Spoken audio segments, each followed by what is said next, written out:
Peace. Welcome to the culture right here on the Black Star Network. Folks, we got a great show lined up for you starting for the new week. Let's get right into it. First, let's talk about this Uvalde report that has come out that says that there has been systemic failures in the situation of how the police handled that massacre on May 24th at Robb Elementary School. We're going to talk a little bit about it. And of course, I want to get your thoughts on it.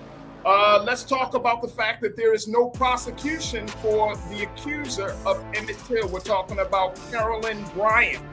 Yes, in a new unpublished memoir, she put out there that it was not her intent to have Emmett Till killed. After nearly 70 years, this finally comes to light. We'll have that conversation. Later, let's talk about the fact that Americans are working two jobs right now, and I'm talking about two full-time jobs. You find yourself in that financial predicament.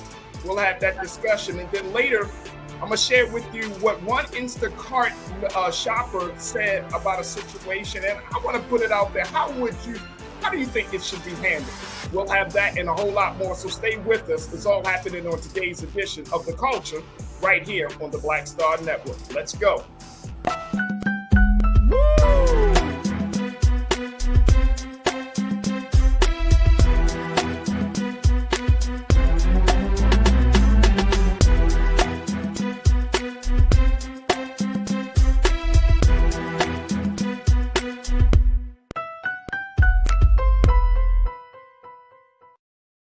Folks, welcome to the show. Welcome to the new week, as they say. Happy Monday here on The Culture on the Black Star Network. So many things have been happening, so we want to jump right into it. We'll be joined by our culture crew member, hip-hop artist and activist, Jules P. in a moment. But this first story, got to get your thoughts about because of the depth of this situation. Now, we had a whole conversation. You remember last week we shared with you, and I'm sure you probably have seen it at this point. It's been all over the news.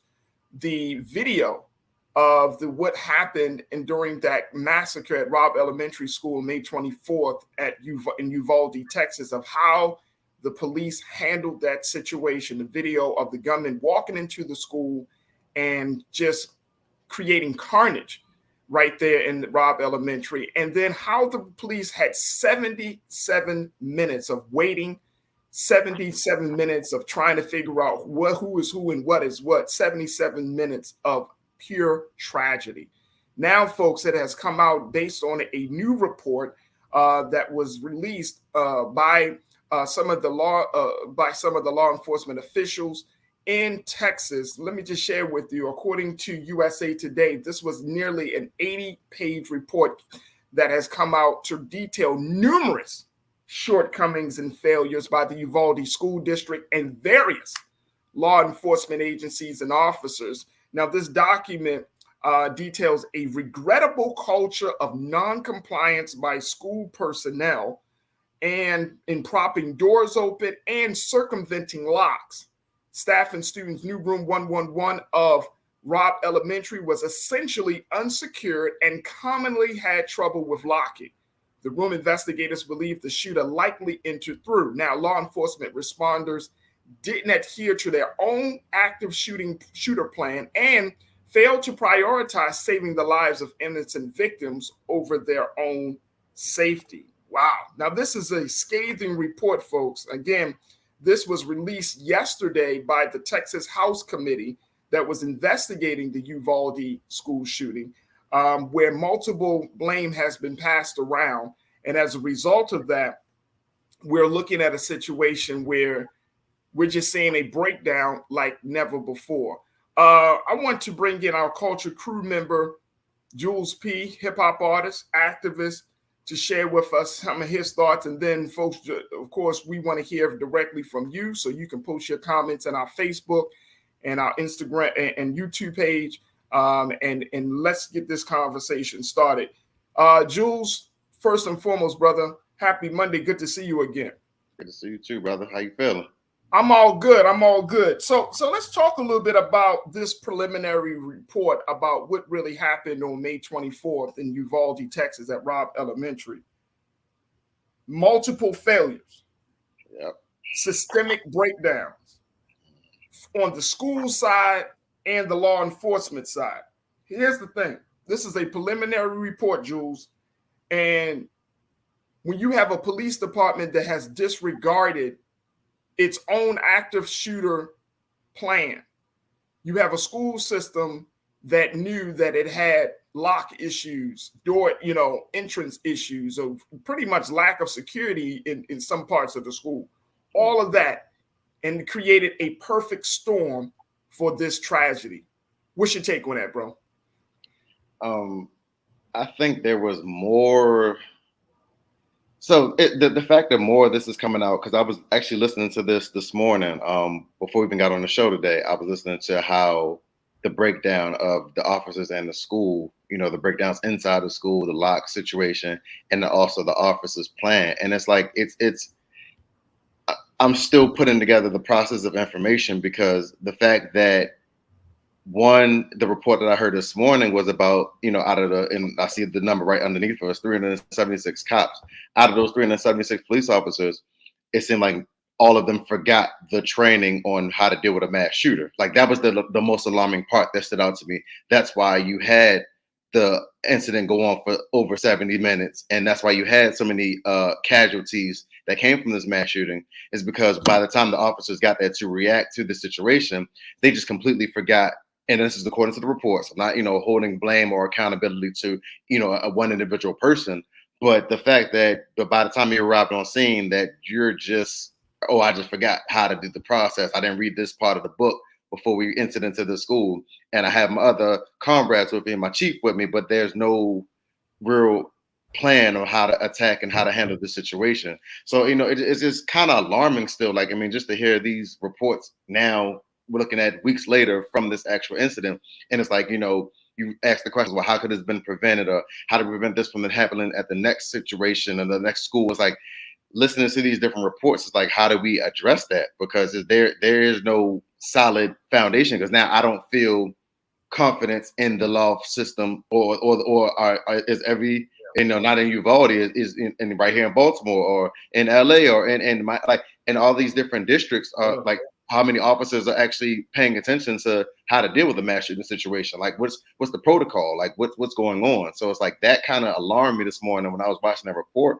because like, now you hear all the fallout weeks later, and it's like, well, these are the things that should have already been in place and ready to go. So when a situation like this happens, we're in and out, and we already got the suspect. Like, it should be And look, Ariel, let's post this second piece, this second quote, because I'm with you, Jules. It certainly shouldn't have happened. But look at this, y'all. In total, 376 law enforcement officers responded to the shooting. The majority of responders at the school were federal and state law enforcement. According to this new report, authorities included 150 U.S. Border Patrol agents and 91 state police officials. This report also cites a breakdown in communication at the scene and confusion about leadership among police officers from the Uvalde Consolidated Independent School District, but extends fault to other law enforcement agents. What? Yeah. What? Yeah. So, like 376 officers on the scene, and for one man. And he still got 19 and kids. He still killed 21 people. Yeah. So 376 officers, 150 Border Patrol, and 90. Like, you're supposed to be trained to know how to handle this. That's what I said. That's what bothers me. Wheelhouse. That's what bothers me the most. I don't get it. This is what your training is. Just, bro, if nothing else in being a police officer. Hey, you know what it reminds me of? So, like, and just not to take light off a situation, but okay, in school we have fire drills. So we practice a fire drill. So when a fire happens, we know what the hell to do, who to follow, where to meet up. I'm pretty sure they practice this type of stuff inside their law enforcement. I'm pretty sure they have mass shooting simulation drills. I'm pretty sure. Jules, active shooter plans are a part of every major law enforcement agency in America. Right. No, I don't care how big or small the department is. You have something in your policy to prepare you because we have so many mass shootings in this country. But the fact is, you mean to tell me the state of Texas that has all of these different agencies, one of the biggest states in the country, have that many people on a scene and nobody can figure out? The crazy part is nobody could figure out, Jules, who was in charge. The dude, and I'm gonna go to this, folks, and folks, we're gonna post your comments in a moment. But this is one of the big issues. No one could figure out who was in charge. The guy that fell, that had to resign, Aragano, he was the reason why. He was part of the confusion. Like they didn't know he was the guy in charge. So it was like this whole crazy situation right now. Just the fact that he had 376 officers, nobody's knowing what to do. 20, bro, I can't, I hate talking about this because it gets me so upset. Right. Because again, what if my child was there? And that's my mentality. Like, all right, so what do I do? How do I feel safe and confident if I have a child in that school, knowing, all right, I'm sending my child to go to school to get an education, blah, blah, like that. But a situation occurs and they're not safe. And then in the process of them not being safe, this goes on for over an hour. We're not talking about something that happened in 5-10 minutes and he got out of there. This happened over an hour. Absolutely insane. Absolutely insane. All right, let's go to some of the comments, folks. Y'all checking in. Y'all got a lot to say on this situation. So we want to hear directly from you. Let's go to our YouTube page, our YouTube followers, our Facebook followers. Forensic, my guy, forensic accountant, you posted yours first. So let's just share what you got to say. You said that's not just these cops. Cops just want to go home. If they save a life or two in the process, it's a bonus. Damn. Damn, bro. I mean, look, and this is, I get it. We talked about this last week. I get it.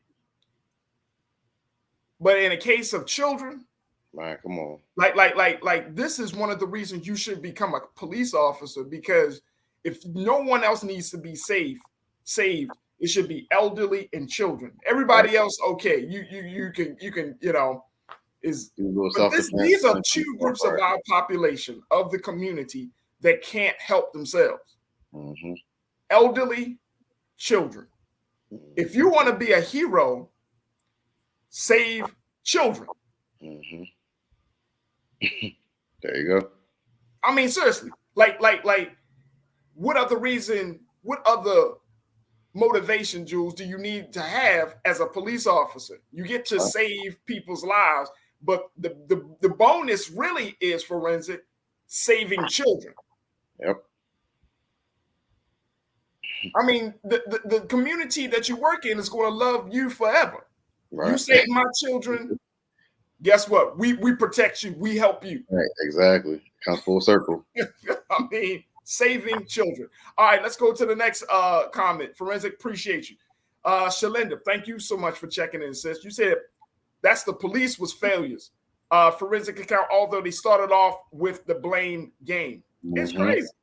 And that's what it's turning into. And that's the sad part. It's everybody pointing fingers now. There it is. I appreciate you, Shalinda. Janelle, thank you so much for checking in. Good to hear from you, sis. You said that Texas congressional report was preliminary and still didn't begin to name who may have been the most at fault. That community was so over-policed that all sense of emergency was gone. So, and I feel you. Here's the thing. If that was the case, folks, then how come nobody was able to take Ramos out before he killed 21 people? Oh. That's what I'm saying. You got that much police, 370. You got to remember, let's keep this number in mind, folks. 376 officers, 77 minutes, 21 children dead. 21 children, 19 children, 2 adults dead. 376 people. Oh yeah, let's throw off the really, really important number. 1 perpetrator. Right. It wasn't a team. It wasn't a team. It was one person, man. It was one guy. Man. Jules, it was not a team, brother. It was dude. One guy. Who got there by accident?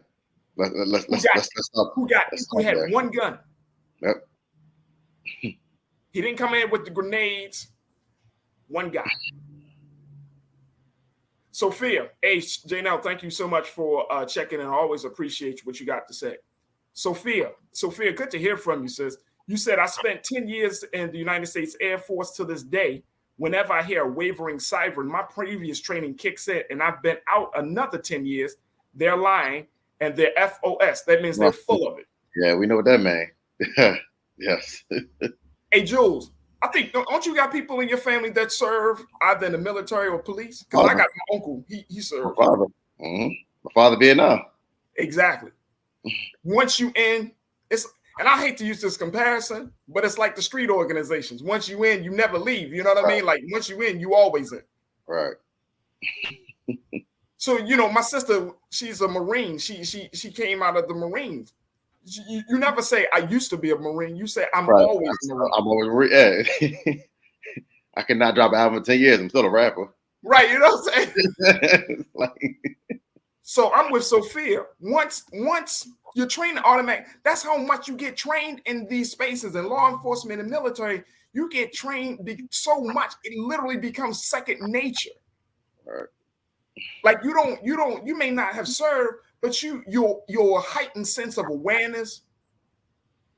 When you go into a space, you're security minded. I mean, that's just that's the second nature that was cultivated as a result of your training in law enforcement and military. Right.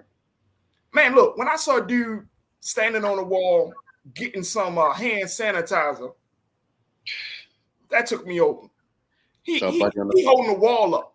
Getting hand sanitizer like he waiting on a burger or something.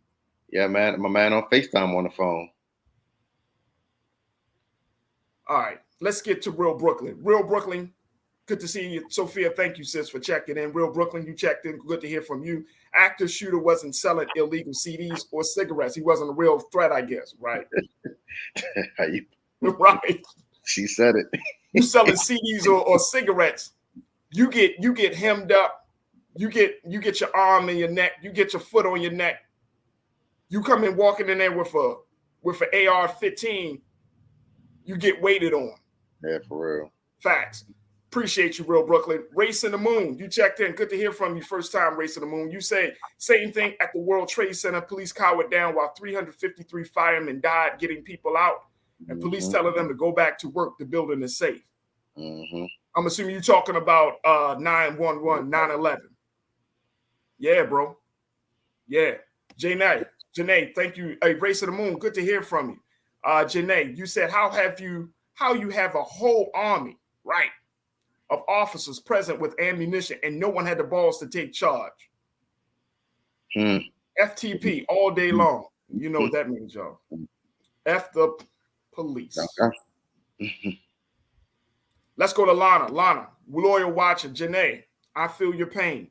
Lana, appreciate you for checking in. Can we talk about how Democrats and Republicans voted overwhelmingly not to reduce federal funding for police? Budget stays the same, but we see what they're doing with it. I see what she did with Democrats and Republicans right there. Yeah, y'all see it? I see what she did right there. Two sides of the same coin.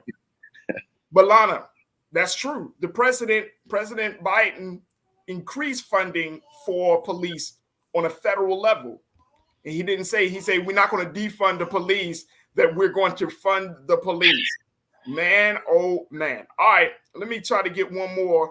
T-Mac, I'll hear you. You said they're afraid of AR-15s and other rifles. If he had a handgun or was unarmed, they have had more carriage. We know how many unarmed black men they shoot.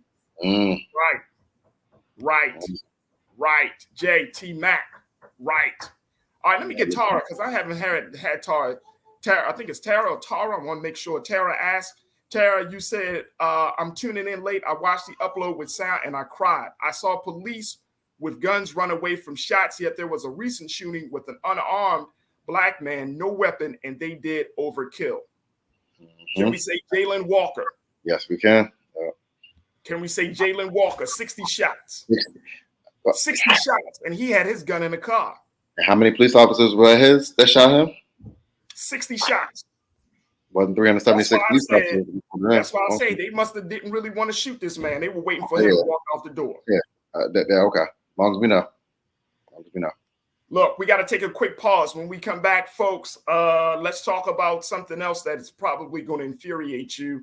The latest development in the murder of Emmett Till, Carolyn Bryant, who has never been charged. There has been a new development, another announcement made about her prosecution or lack thereof, and the impact that it has on this story based on an unpublished memoir that was found. I'll share with you the details of that. Stay with us. A whole lot to get to in the second 30 of the culture here on the Black Star Network. We'll be right back.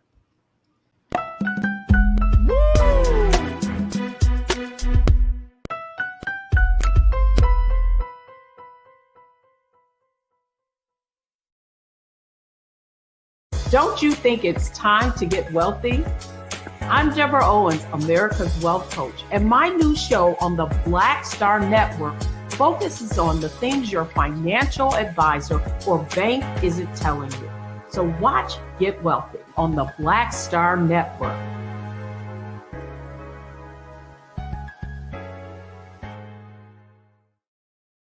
Pull up a chair, take your seat. The Black Tape with me, Dr. Greg Carr, here on the Black Star Network. Every week, we'll take a deeper dive into the world we're living in.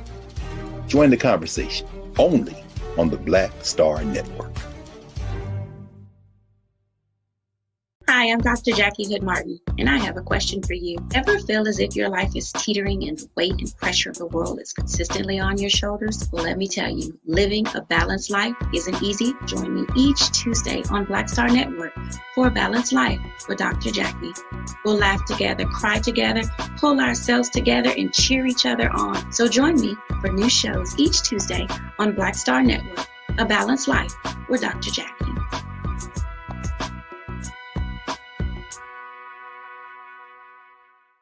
It's time to be smart. Roland Martin's doing this every day. Oh, no punches! Thank you, Roland Martin, for always giving voice to the issues. Look for Roland Martin in the whirlwind, to quote Marcus Garvey again. The video looks phenomenal, so I'm really excited to see it on my big screen. Support this man, Black Media. He makes sure that our stories are told. See, this difference between Black Star Network and Black-owned media and something like CNN. I got to defer to the brilliance of Dr. Carr and to the brilliance of the Black Star Network. I am rolling with Roland all the way. Honored to be on a show that you own. A black man owns the show. Folks, Black Star Network is here. I'm real revolutionary right now. Roland was amazing on that. Stay black. I love y'all. I can't commend you enough about this platform that you've created for us to be able to share who we are, what we're doing in the world, and the impact that we're having. Let's be smart. Bring your eyeballs home. You can't be Black-owned media and be scared. You dig?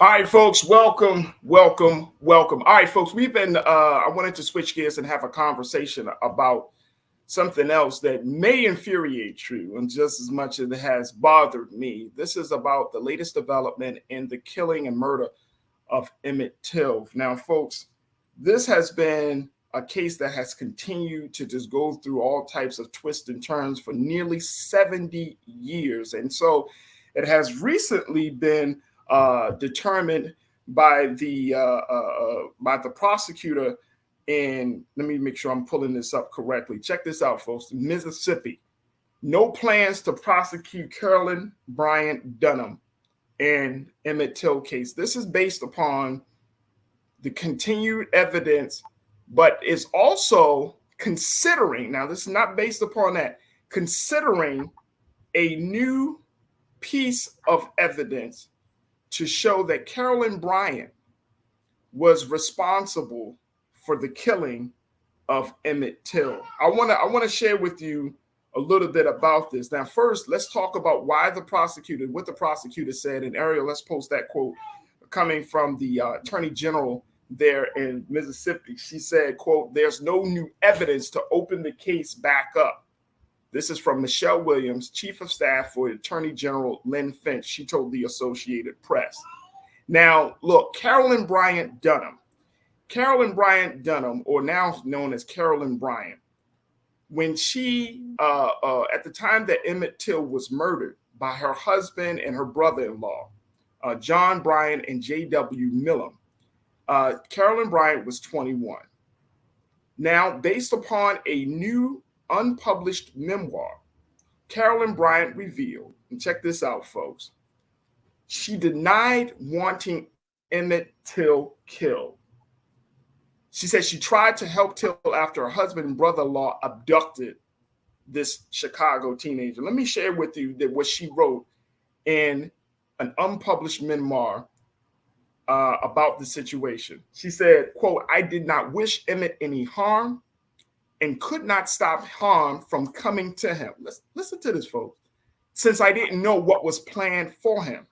Now, this was in a manuscript compiled by her daughter-in-law.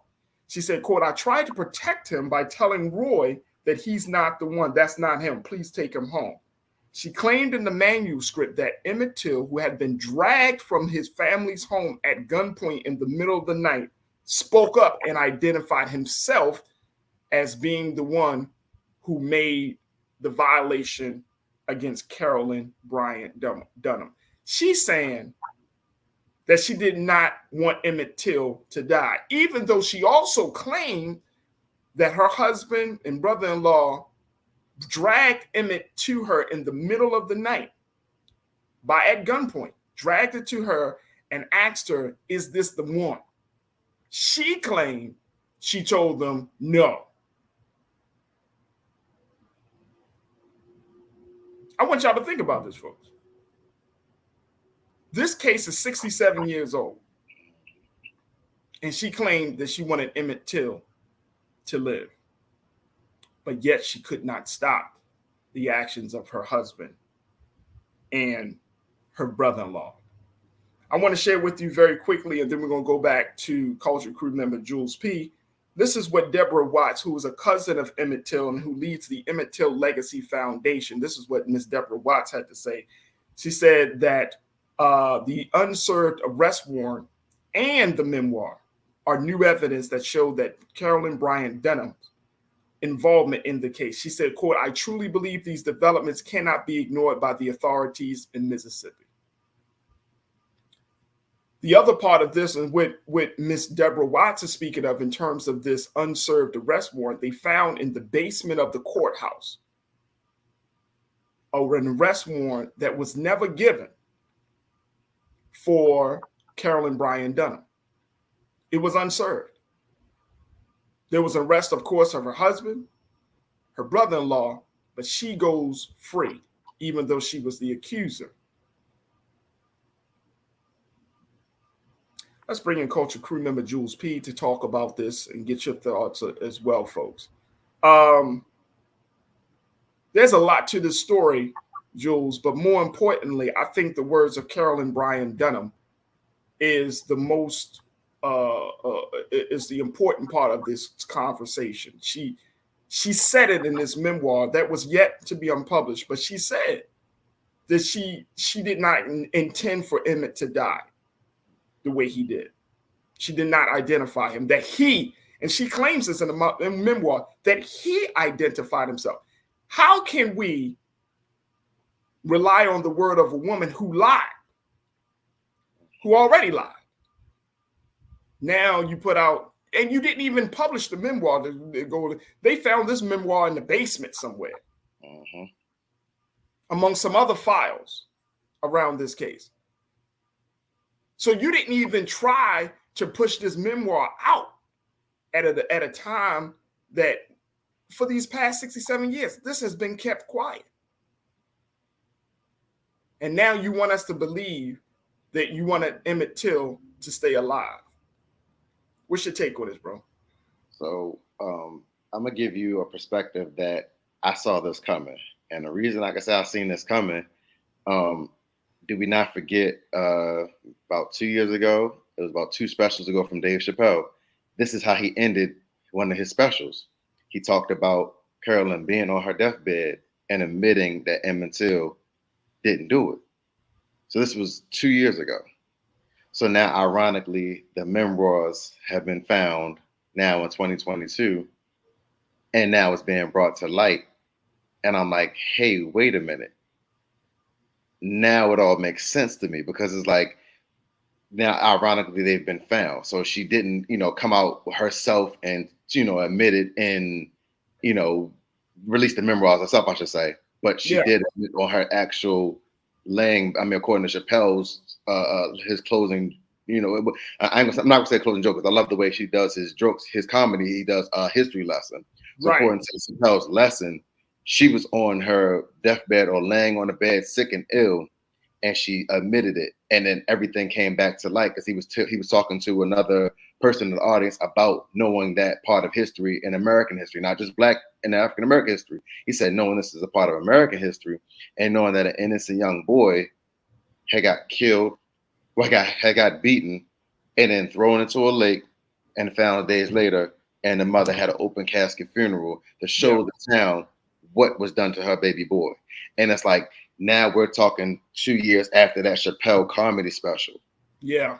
This is really like, this is real. Like, dog, this is real. Like, she's really had a memoir buried in her basement admitting to this the whole time. And that's crazy to me. Like, we're talking, like you said, 67 years. Emmett Till would be alive today. He'd be 70 years old. Well, he would be in his 70s, correct? Yeah. So he would be alive today. He would Yeah. still be fully alive and well. Bro, he would be alive. He would be, God would be with him if he, it's, so this is one of those cases that defines the civil rights movement, right? This is one of those, in every movement, there's always one of those moments, like a milestone moment, or a moment where it's like a tipping point. This was a tipping point moment in the civil rights movement, when Ms. Till decided to show the world the ugliness and the savagery of racism, of Southern racism, right?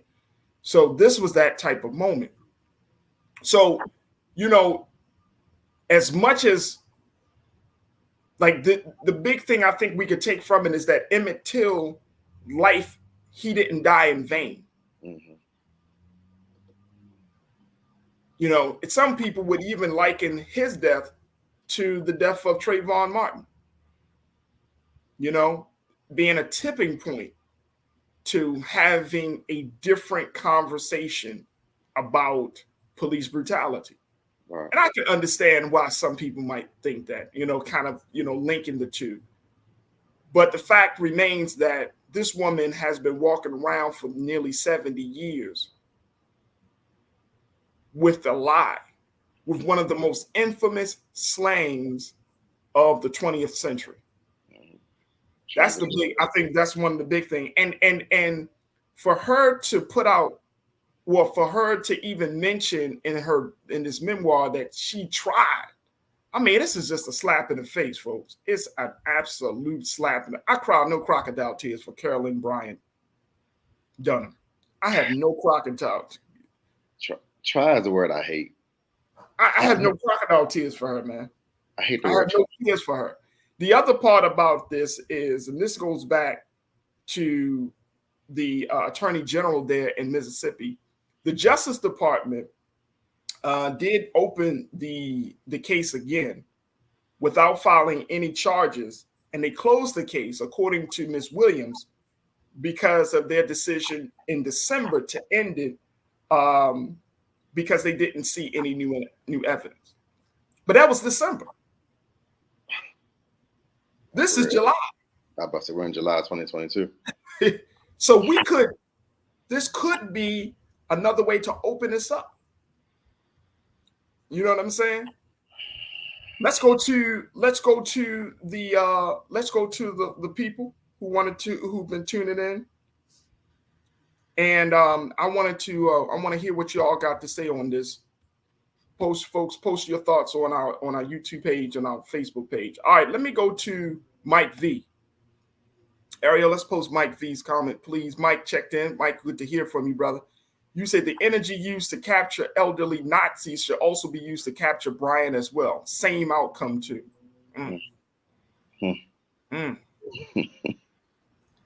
Karina, you checked in. Mike, thank you so much, bro. Karina, you checked in. You said for that one reason out of many alone, it defies all comprehension how Black men flock towards white women. I don't care who will be mad at me for saying it either. Very powerful. Very powerful. Real Brooklyn, you checked in on this one as well. You said, look, that woman needs to tell the truth about what happened that day. I believe what and how she played a role in this really needs to be told. There you go. I would love to know why and how she lived with this. Right. It is to that end, Real Brooklyn, it is fascinating, right? How somebody can hold a lie or hold the truth in for so long, right? Given the nature and the magnitude of this case. That is the fascinating part. There's a part of me that's like, damn, you really lived with this. You really carried this. You're gonna go to your grave.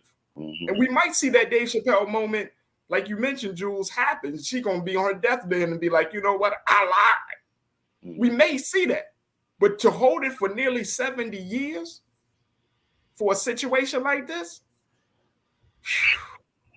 knowing the significance of this case. And you got somebody killed, man. You got somebody killed, a movement was started. Come on, man. Like, that's the part. Lives have been destroyed. Time has been put in, law enforcement time, Department of Justice. All of this stuff has been put in, and you holding on. That's how far people will take a lie. I know she lying. She does need to tell the truth. She needs to tell the truth, but we may never hear the truth, bro. Hey, Real Brooklyn, I'm gonna be honest with you.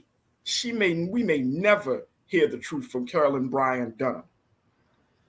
Hey, Janae, you checked in and said no tears, agreed, no pity, no care, no love, no justice. I'm right with you, Janae. I don't have no tears for her. I have no tears for her. It's like I told y'all, remember that gentleman that Jewel, I don't know if you saw the hearings, the January 6th hearing, and one of the followers of Trump, he came on there and talked about he lost his house, he lost his job of his participating in January 6th. He ain't get no tears from me. We went for that. A lot more. Hey, look, Black people have lost a lot more for just thinking about running up on the White House. You know what the problem is, Farajii, and that guy, January 6th hearing guy, because I'm not even going to address these people's names, but he saw the Kyle Rittenhouse tears. Kyle Rittenhouse tears. Oh man, pity me. I was wrong about Trump. Mm-hmm. No, but that's not about January 6th. This is about justice for Emmett Till. This is about getting some resolution. And look, and I know this might be a very, very harsh. I hope it doesn't come across as harsh. I really don't hope that this is the case. But the Till family may need to just accept the fact that this lady may never ever get jail time. And that's us for us too. As Black people in this country, we might just have to accept that fact that, look, we may never need, this lady may never get no jail time for this crime that she has caused. We might just have to take that. So here's we know the truth though, but that we might just have to take that. Here's my question. So like if All right, so seeing how, and I also understand that aspect too, that she might not, she's not going to get jail time. I'm pretty sure, but I feel like enough of an uprising, enough of a voice can be stirred up to where there can be some type of justice given to the Till family. I feel like that's where we're getting to the point where it's no longer going to be like, I'm not looking for, like, she's already like, it's kind of sort of like at the age you're at, like you're already close to your time anyway. So it's like, I don't really want to push for jail time, but I also want to understand that you have to first openly admit that you were wrong, which again, like I said, has been known for about 2 years now. Because like I said, if Chappelle ain't discovered something, then I probably wouldn't even been too much in tune to who she was. But because of Chappelle's special, that's why I know who she was. Because like you admitted that he didn't do it. He didn't grope you. He didn't holler at you. He didn't whistle at you. Like where are we getting this knowledge from? So I feel like there should be some type of justice that's given. And like I said, I'm not a lawyer. So, for the audience, don't look at me to be the legal expert on what happens or what the protocols are. But I do feel like there's a time and place where the Till family should get proper justice, seek from what this issue is, whether it be financial, whatever the case may be. There's ways to do this for that Till family. Because we know that jail time is not going to do anything. All right. So she admits it and we send her to jail. That's not going to solve nothing because the man was slain so many years ago and she was able to live on, like you said, with that guilt that she's had this whole entire time. I don't know how she's able to do it. I don't know how she's able to live. They always say karma's a bee, but apparently it must not have got to her. I don't know her personal life, but for you to be able to carry that this long, that's insane to me. But I feel like there is some type of justice that needs to be directed towards the Till family for this type of thing. Like I said, I'm not looking for the jail time. I just don't see the jail time happen for somebody that's had to deal with this over this amount of time. Like I feel like you've dealt with your personal jail time living with this guilt. That demon inside of you is your jail time. So, but there should be some type of something for the Till family to have an outcome from the situation. Well, and I'm with you on that too, Jules. I mean, because I'm a true believer in this, that even though we may not see justice, implemented in a situation, especially a situation like this, right? Because we don't live these people's lives. So anytime an injustice is caused, it may not be seen by us on the outside. We read these stories, we hear the news, but we don't know what's going on. You know what I mean? I'm thinking about George Zimmerman. Like he could publicly present himself any type of way he wants to, but we know, justice never sleeps. So I know that his life is not going to be the same, even though he's not behind bars. He's not getting good sleep. His life is a wreck. Carolyn Bryant Dunham, her life is a wreck. Right. She's 88 years old. She can't go into her golden years of her life in a state of peace. Right. I'm a true believer in that, bro. Like I don't have to see your demise because I already know it's there. I already know. You can't commit an injustice like that and lie to the world, lie to yourself. I just taught my son that lesson this morning, bro. I'd say there's two people you can't lie to. You can't lie to God and you can't lie to yourself because you ain't going to have no internal peace. We know that. Right. So you could tell me anything you want. You know what I'm saying? You can play the game and act like it's cool and act like you moved on. Bro, once, and Jules, you and I have had conversations like this. Man, you can't run away from when you've done wrong to people. You just can't. Right. This woman has never gotten a day of peace since she made that accusation. Right. Since she lied. Right. And you know what? Even though I may not see her pain, her struggle, her trials, I'm good knowing that justice never sleeps, bro. The Till family is going to get their justice, God willing. God willing. But they may not get a justice in a way that we want to see it with, like lockup. Because even then, like you said, like, okay, so you lock an 88-year-old woman up at this point. What is that going to do? Right. What is that going to do? She's 88. And she like, goes into the lockup this year, she dies in the next year. You know what I'm saying? Like it's. And like any family says, it's like whether you lock her up, whether you give, a financial gift, it's not going to bring Emmett Till back. So the family also understands that aspect. It doesn't matter what you do, it's not going to bring him back. But there needs to be some type of justice for this. Like, come on, like but what's the justice? What is?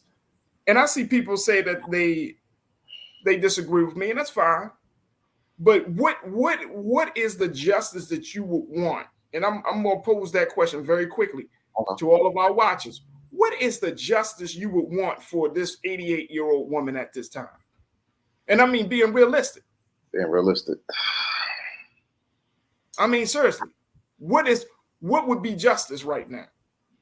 Because this, to me, this is out of our hands, right? Like his family have tried. They have created a legacy foundation that is advocating for prosecution.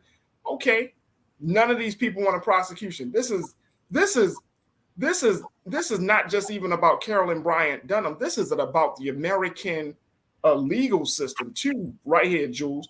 You know what I'm saying? Like they don't even see the value and the significance. Okay, fine, we got you on that, America. Bet, like bet. Okay. We're gonna have to take an L in the courtroom for this one. Okay. But do y'all really believe like there's no justice going to be served for the Till family? I mean, seriously. Seriously. And see that, I mean, and I think as Black people, we got to tap into that spiritual side of us, which is, look, you know what I'm saying? You gotta, it's in God's hands now. Right. When you got the opportunity to do the right thing and you continuously choose to do wrong, bet. Cindy Bay, LLC. I'm looking at the folks in the chat. Cindy, you said public admission of her guiltiness, money for the family. Okay. I mean, that was what I was thinking of. It's like at this point, financial is like the only thing you can get from this because of how long ago the situation happened. It's like financial. Because like I'm with you. Like I get the question that you pose, and like I'm sitting here really in deep thought. Like, yeah, what justice am I going to get so many years, so many decades later? Like, besides admission, what would justify the life of my son? What would justify the life of my nephew, the life of my cousin? Like, what would justify that? And I'm like, I'm just thinking, like, I'm thinking financial at this point. Like, it has to be a financial rip. And I mean, directly from Carol. Like, it has to be like, nah, like, give me your house. Like, it, like you stripping your house, like something. It has to be. I don't know. Like it doesn't. I don't know. Hey, look, Karina, you posted something. We're gonna respond to that very quickly. You said Bill Cosby served time for shit that happened 40 years ago, but Carol's ass is warranted. FOH. I know what you mean by that. Right. So, Karina, it's not. Again, there was obviously a prosecutor that decided that Bill Cosby needed to be punished. That was a joke too. His whole. You see what I'm saying? So there was a prosecutor that wanted to see that happen.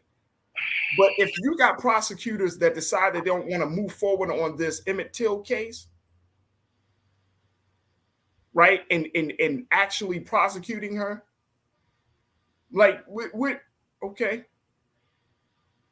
I don't know what other recourse. She go to jail. She dies in prison.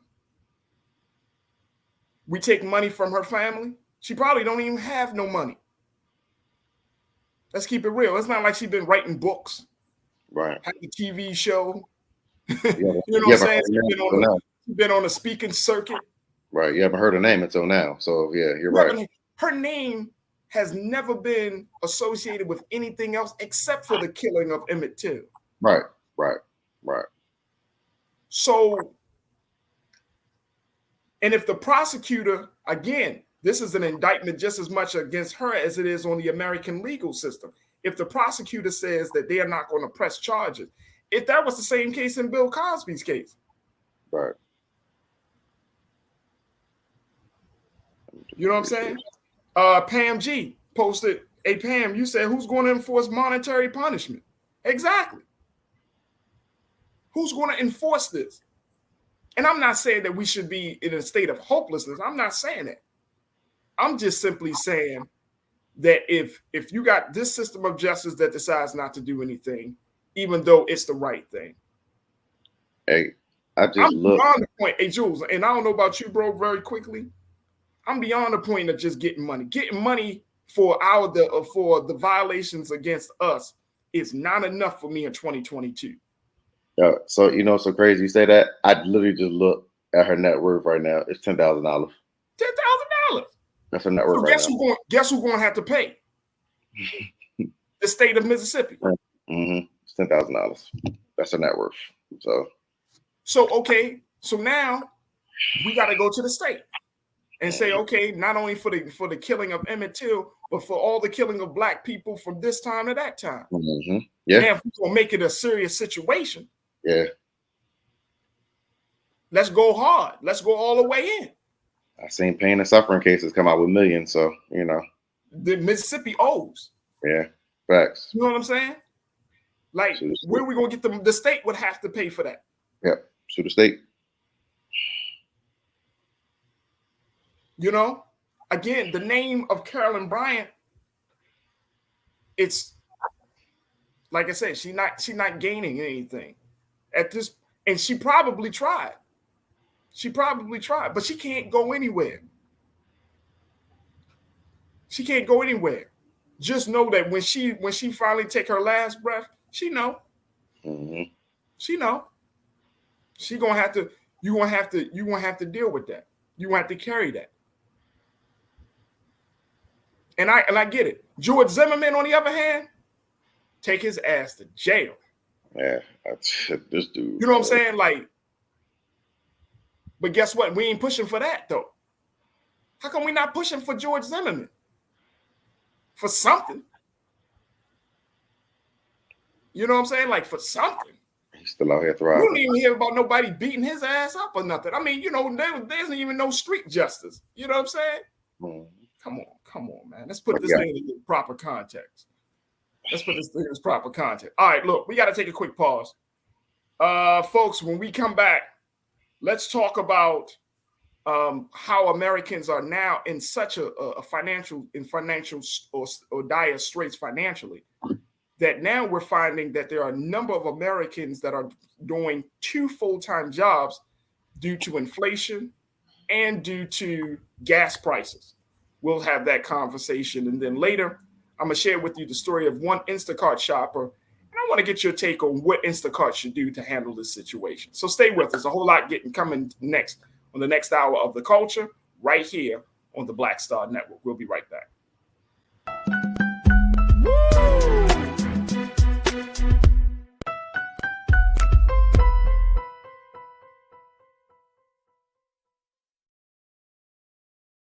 Don't you think it's time to get wealthy? I'm Deborah Owens, America's Wealth Coach, and my new show on the Black Star Network focuses on the things your financial advisor or bank isn't telling you. So watch Get Wealthy on the Black Star Network.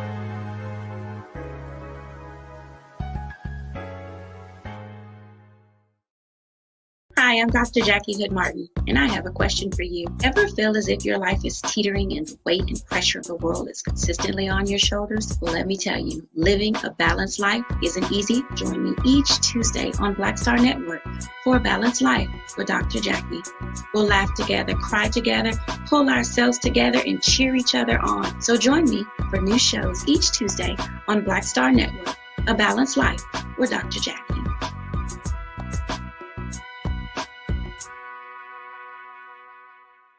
Pull up a chair, take your seat. The Black Tape with me, Dr. Greg Carr, here on the Black Star Network. Every week, we'll take a deeper dive into the world we're living in. Join the conversation only on the Black Star Network.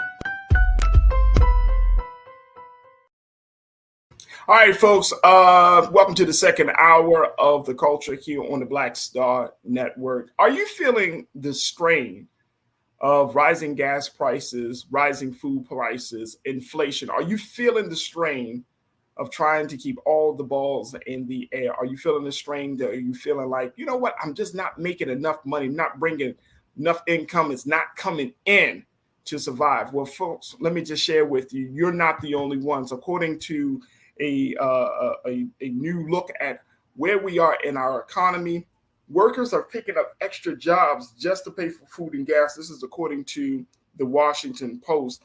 They show, check this out, Ariel, let's post some of the statistics on this issue. They're saying that the tight labor market has pushed wages up across the board, but it's not enough to keep pace with inflation and with gas prices. So check this out. The percentage of employed people working multiple jobs in the United States has steadily increased since March 2020, from 4% in April 2020 to 4.8% in June 2020, according to data from the St. Louis Federal Reserve, although it has not returned to its pre-pandemic levels. Now, in February 2020, 5.1% of workers in the United States held 2 or more jobs. While people taking on multiple jobs is typically a sign of a healthy job market where workers have more job opportunities available, it is also a sign of increasing financial strain on Americans' pocketbooks. And so I wanted to have a conversation about this because, you know, folks, I personally find it fascinating to take a look at where we are in this country when it comes to work in the job market. You know, we've had discussions about 4-day work weeks. We've had discussions about the importance of companies to keep up with the rising prices of gas and the rising prices of consumer goods. But we're still seeing that there is this sluggishness. And I was just having this conversation with my wife this weekend, that we're living in a country that we often tout to be a country of innovation, a country of we hold this country to its highest esteems in terms of human rights and human services. But when it comes to issue related to this economy, it seems like all of that seems to just go out the window. And as a result, we're seeing more and more Americans on the bottom trying to make it. More and more Americans who feel like they got security losing their sense of security. And more Americans who are just being separated from the struggles of the majority. And I'm talking about those who are sitting at the top of the pyramid. And so as we look at all of these issues, folks, I wanted to have a conversation around this and how do we find some resolution to the economy, and more importantly, how do we bring some balance to the issue of the imbalance of this economy, inflation, and so much more. Jules, I want to bring you back into this conversation. As we look at Americans working 2 jobs, sometimes you're talking about some people working 2 full-time jobs. Gig work is on the rise across the country. People are saying, look, I'd rather go out, pick up some food, pick up some people, do some gig work on the side after I come off from the 9 to 5 just to keep things going. Where do you see this going, bro? You know, what do you see? Do you see this going into a direction where people are going to feel like, you know what, enough is enough? Or do you think this is the government is going to intervene in some way, shape, or form? Like, where do you see this whole trend going? I will hope that the government intervenes. So I feel like we picked the perfect day to talk about this because I'm on the show. So literally, as of Black Friday of last year, I was working 2 full-time jobs. So I was working an overnight job and I was working a day shift job. So 80 hours a week just to sustain a healthy living in Baltimore. It was tough for those who, you know, haven't worked a full-time job, 2 full-time jobs. I give you a little rundown. Literally, I'm about sacrificing, probably get at most 4 hours of sleep a day. That's the most I was usually getting after working 16 hours a day. And, you know, it's the cost of living. It was literally not just even just food and things of that nature. But I mean, look at rents, look at your mortgages, look at it's like the cost of living is outrageous. And it doesn't have to be. It does not have to be at all. Like it is. I'm like the days of when I'm like when I had my first apartment. Like this is again now we're talking. I'm about to date myself. Years ago, my rent was like $690. That was like $700. I think $700 was my first rent. You can't even get a decent one bedroom for under $1,000 now. If we're talking about apartments, and then everybody's pushing you to get housing. Of course, I'm in a nice house, so I get it. I love to push the house aspect as well, but not everybody has the financial means or the credit score means to get into a house. So they have to get apartments. They have to rent. And rent is outrageous. I mean, if you're not dealing with a private landlord, you paying for one bedroom. Well, let's do 2 bedroom. You're doing probably, I want to say, up to maybe a good $1,300 to $1,500 for a decent area. And that's also what it is too. Because we were having this discussion at work. It's like you're paying for peace. So the more it's looked at as the more you pay, the peaceful you are as far as just living standards. I'm not even talking about food. I'm not talking about gas. I'm just talking about just living in general, whether it's your rent, whether it's your mortgage. It's like the more you want peace, the more you're definitely going to pay. Whereas if you're looking for just a place to stay and it doesn't matter to you what you're dealing with, then you're paying a little bit more of a reasonable price, but you're dealing with all the headaches of the surrounding areas. The cost of food alone, even during the pandemic, when I was working in certain jobs, it was like, you weren't even getting restocked on stuff that you've been buying for years and years, decades. It's like that stuff wasn't even on the shelves no more. Shelves were empty, but then the stuff that they had in the stores, they were marking up because they took such a hit during the pandemic. And that's what is going on with not even just food. That's just businesses in general, whether you're trying to do flights, whether you're doing events. It's like everybody took a hit last 2 years. So it's like now everything is, and I said this when it happened, I said, hey, y'all got to think there's always going to be a reverberating effect that's going to affect us in the long run. It's not going to affect the businesses because they got affected now because of what they're dealing with. So everything's gravy now, but years down the road, we're going to have to pay for the mistake, for the suffering that the businesses had to pay for. And that's what we're dealing right now. I'm glad you said that, bro. And here's why I'm glad you said that, bro. We all took a hit. You know what I'm saying? Right. And look, look, y'all know I made a transition. And one of the things I've been hearing, people say, well, companies, mortgage companies, rental companies, this company, they really took a hit in 2020. So, right.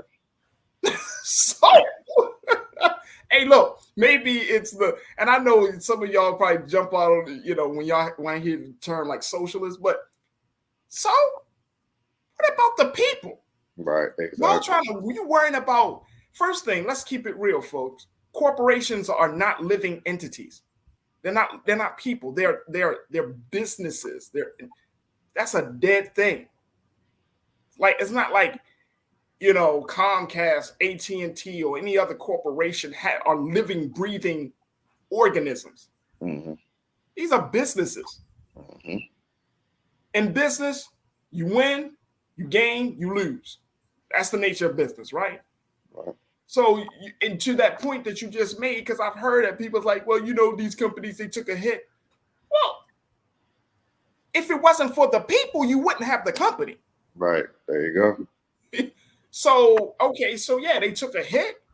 But as the American people, we're taking hits with an S. We're taking more hits.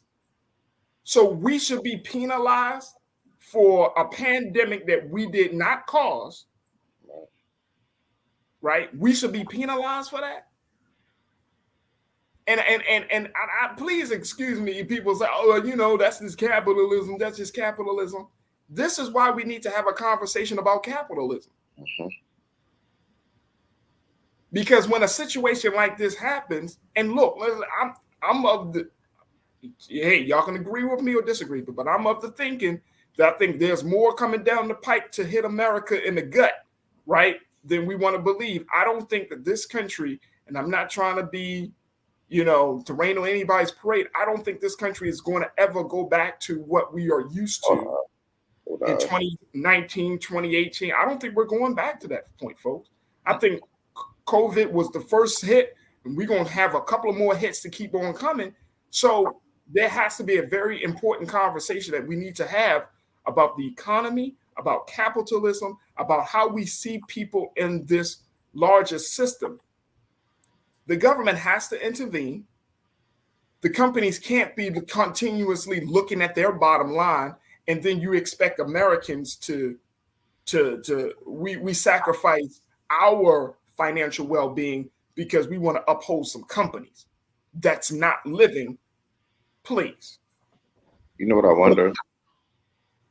So, like, I wonder if the country is trying to force people to now be more adaptive to the times. So let me use an example. I worked at a company for 10 years. You hear stories about our parents that worked at jobs for 20, 30, 40 years. There's no longer none of that anymore. People are now bouncing job to job or opportunity to opportunity just to stay afloat because the jobs are, and I see in the comment that said, I mean, like our wages aren't getting any higher. Like the crazy thing to me is, and this is like, this will blows my mind. And I'm not gonna mention the company's name, but a company that I work for found a way to cheat us even more for our work ethics. So instead of giving us our wage scale based on like, you know, $1, $2, $3, they did it as a percentage of what you already make. Damn. So they said, hey, you've been working good for a whole year. Your evaluation was good. You performed very well. Here's a percentage, and this is the raise that you're going to get. So you look at that percentage and like, oh, okay, let's see what these numbers then. And when you break it down, that percentage only equaled up to a 26-cent raise. Wow.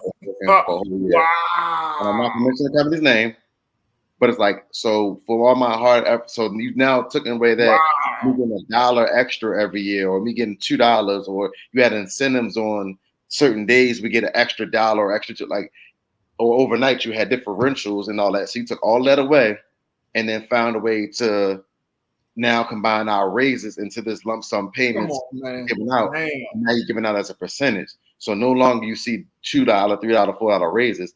People were getting anywhere between 15 to 30 cents. And it's like, hey, do you know that, again, let's bring it back to people who rent. Every year your rent goes up. Most people between $30 and $80. Some people, depending on where they live at, might be even higher than that.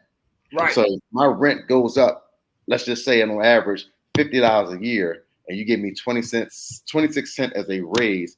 I can't even afford to pay my new rent for a whole fiscal year. Wow.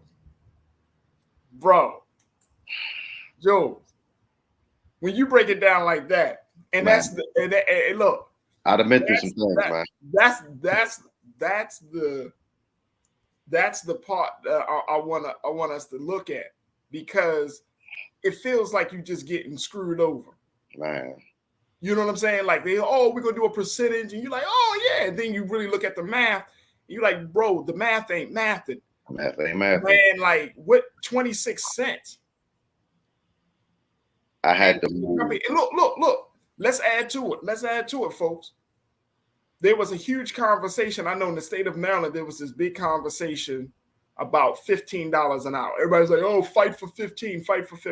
Okay. $15 an hour is not acceptable in modern day America. Mm-hmm. Let's look at it.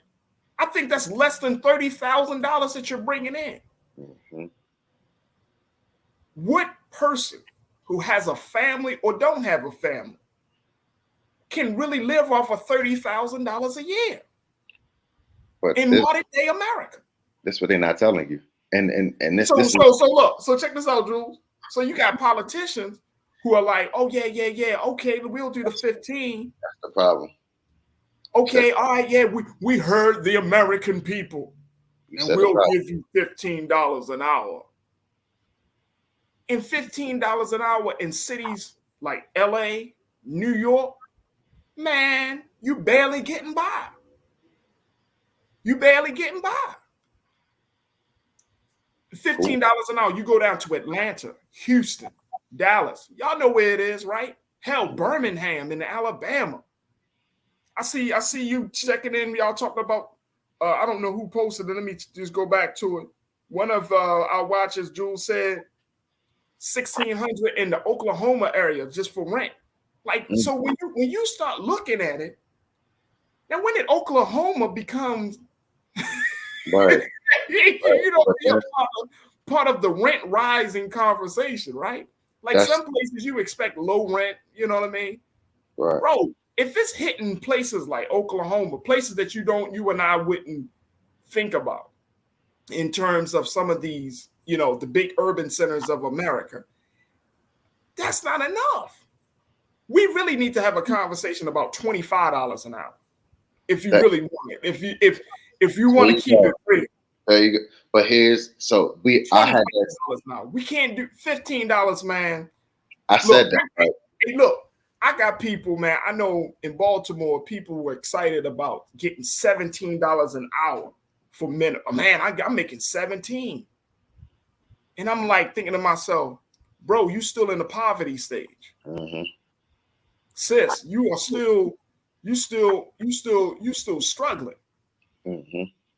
The thing is, and I want to share with, and my man Damon checked in. He said 31,200. Damon, is that the $15 an hour?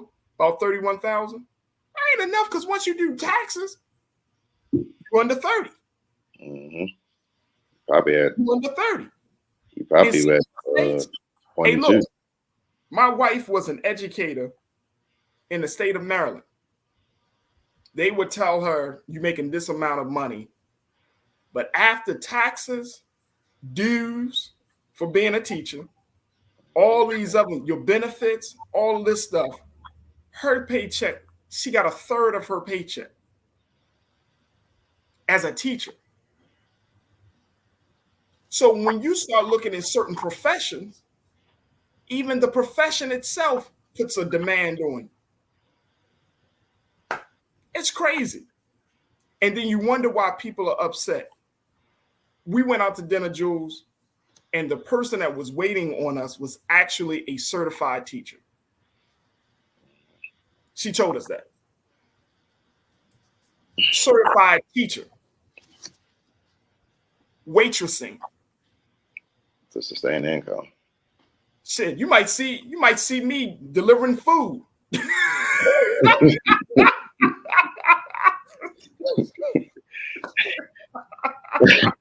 Man. You be like Farajii Muhammad. So can I give you a breakdown? So can you break? I'm gonna give you a breakdown.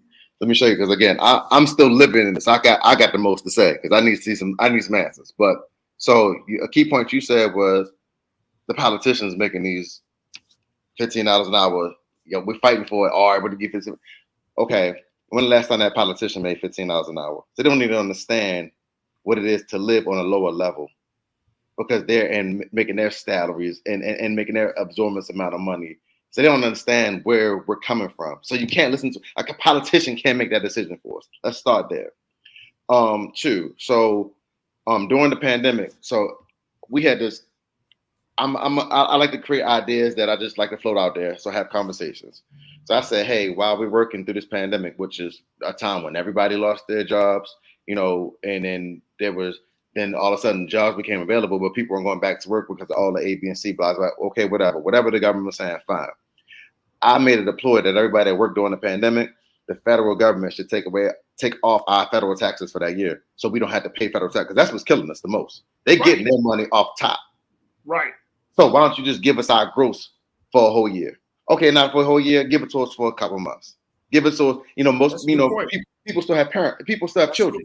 So October, November, December, getting ready for the holiday season. Why not take off federal taxes so these parents, even though during a pandemic time when they're struggling to get this income in, they can still provide some type of joy for their children instead of having to work two jobs and say, hey, I can't do it this year, baby. Hey, Jules, you know the saying because your mom said it, and every adult we grew up around said it. That's too much like right.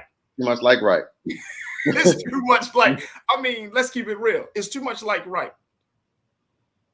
It's too much like right to expect the government to really care that much about the American people.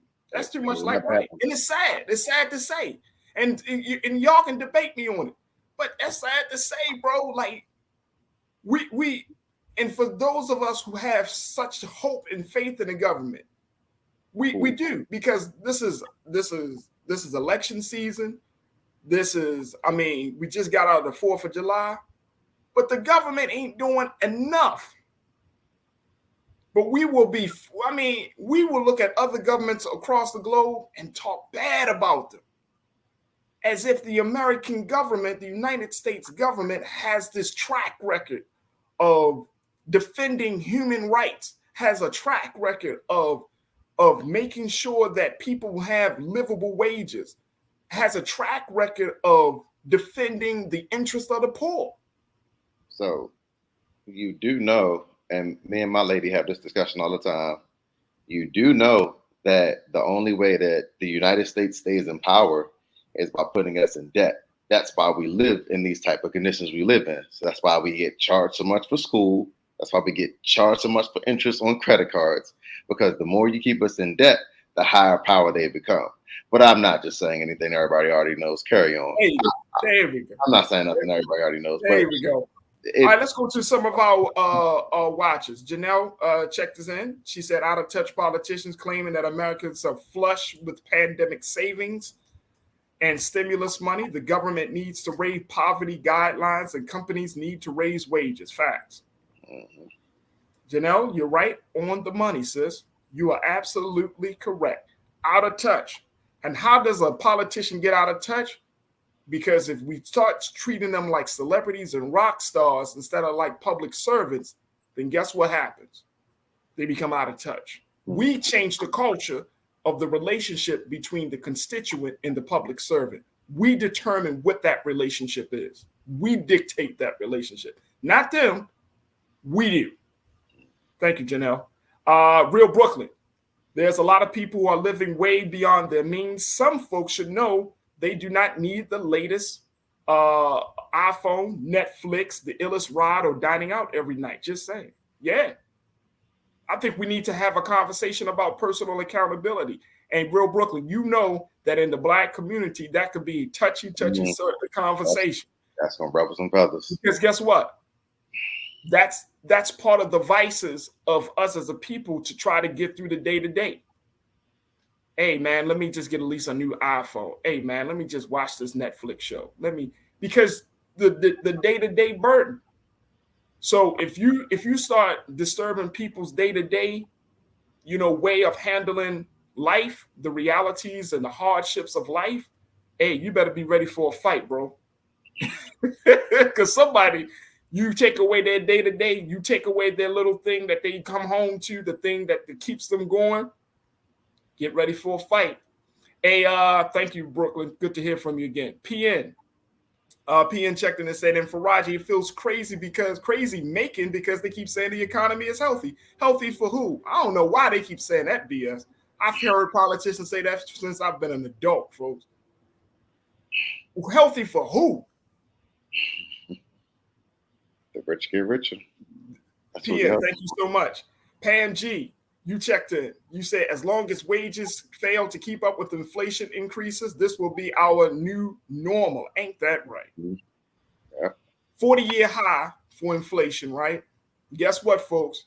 Did anyone ever say that this thing is coming down anytime soon? Nope. I'm like Jordan Peele's new movie. Nope. Pam, thank you so much for checking in. Nisa, good to hear from you, sis. Nisa, you checked in. You said American people taking body blows while corporations take slaps on the wrist.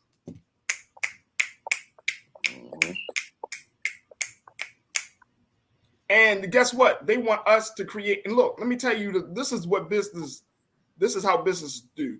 They want you to feel something for corporations, like corporations are living organisms. They want you to feel for a corporation. They want you to try to understand and empathize with a corporation, a business entity that is made up of people. They try to humanize corporations. Here at so-and-so, we understand your pain. They only understand your pain when you can add to their gain. Keep that in mind, folks. Nisa, good to hear from you, sis. Mocha, I knew Mocha had to check in. Mocha, it's good to hear from you. You said, look, I've been at my job for 25 years. They give us raises by percentage also. They take that money back, though, through raising the medical life. Now, ain't that? Yep. They be like, we'll give you a raise, but benefits are going up too. So you got to pay for that. Yep. Come on, man. That's sad. So you working the same. I'm going to say it, man. When companies act like that, that's very satanic, man. Because you forcing people to make decisions, right? You're putting people in a back against the wall. That's crazy. Mocha, I'm feeling you on that, sis. Thank you. Willie, my man, Willie Frazier checking in. Willie, you said, look, my question is, how can you charge higher rent for places that were built 30 years ago? Throw in some countertops. FOH. Right. Right. They want you to pay higher rent, and the cabinets look like they from 1970. Them old white and brown, some cabinets, Jules, big white, and they got the brown trim and shit, and they talking about, man, we got state-of-the-art kitchens and bathrooms. I got a funny story to share with you off air. I got a funny story about that. Please. I ain't paying for them old-ass cabinets, man. Nobody paying to rent those. You know what I'm saying? They increasing rent. And then the property manager get mad when you start questioning them about the rent. Man, we got all these things. I don't care, bro. That was your decision to go in business, not mine. You know what I'm saying? Like when you look at rent in this country, rent doesn't have to be this high, man. Seriously, it don't have to be this high. It don't have to be this high at all. You go in the States, I mean, whether you call them California, New York, Maryland, why is rent so high? And then nobody has this is my big grievance. I got to start, and this is to my producer, Shannon. Shannon, we got to have to do a segment called Grinding My Gears. Grinding My Gears. Right with you. Right with you. Because the people just need to get something off their chest, man. Look, what grinds my gears is that rent, people in states across this country act like they have no power control over rent.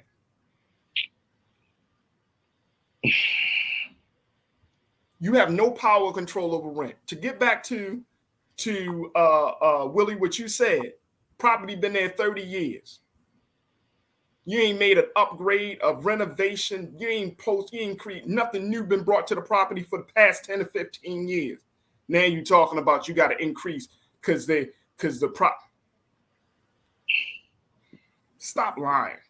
That grinds my gears, man. Now you had to go up. You had to go up $300-400 on some rent on the same property that's been here for 30 years. No adjustments, no renovations, no nothing. Please. And it's just sad. It's really, really sad. And you know what? And this is the conversation I have with my wife. It's going to get to the point, Jules, that the poor, the working middle class, we're going to get to a place where we're going to say enough is enough. We're going to say, you know what? We ain't paying no more taxes. We ain't going for this. There's going to be a revolution in this country. Mm-hmm. Let's study the reasons that major revolutions have started all across this world. And one of the big reasons is because people could not maintain a decent, respectful quality of life. Once you start to infringe on the quality of life of people, and I ain't talking about lavish living, I'm talking about just basic stuff. People are going to revolt. They're going to fight back. There is going to be a revolution in this country around economics, around rent, around the issue of just trying to stay afloat. And if the United States government is not going to intervene anytime soon, trust and believe it's going to be a target. If you ain't going to be an ally, you are going to be a target. Right. A revolution is brewing, folks. And it doesn't even matter whether you're black or white. It's going to matter whether you have or you don't have. That's what it's going to come down to. A revolution is brewing in this country. And the crazy thing is, this government, these officials, if they don't see something that's coming on the horizon, they're going to be caught. They're going to be caught. It's going to be like Game of Thrones. You ain't see the White Walkers coming. Somebody's been sounding the alarm. The next thing you know, they right up on you. Please. All right, we got to take a quick pause. When we come back, let's talk about Instacart shoppers. Stay with us. It's The Culture here on the Black Star Network.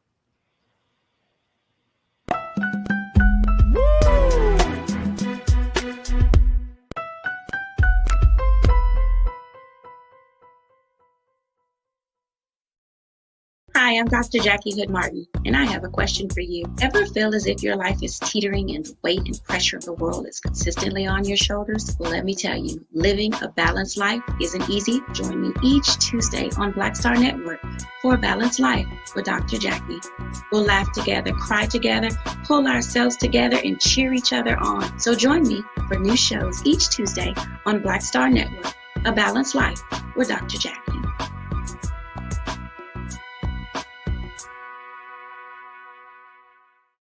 Don't you think it's time to get wealthy? I'm Deborah Owens, America's Wealth Coach, and my new show on the Black Star Network focuses on the things your financial advisor or bank isn't telling you. So watch Get Wealthy on the Black Star Network.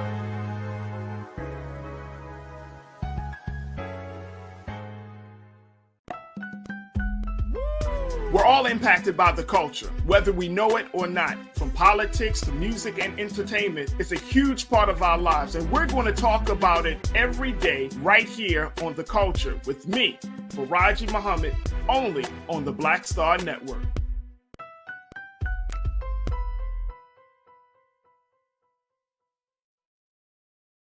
Pull up a chair, take your seat. The Black Tape with me, Dr. Greg Carr, here on the Black Star Network. Every week, we'll take a deeper dive into the world we're living in.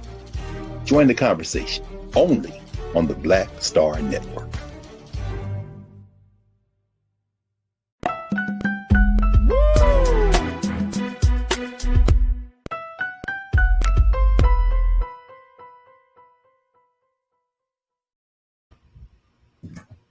All right, folks, for our final conversation tonight, I wanted to talk about something I saw trending.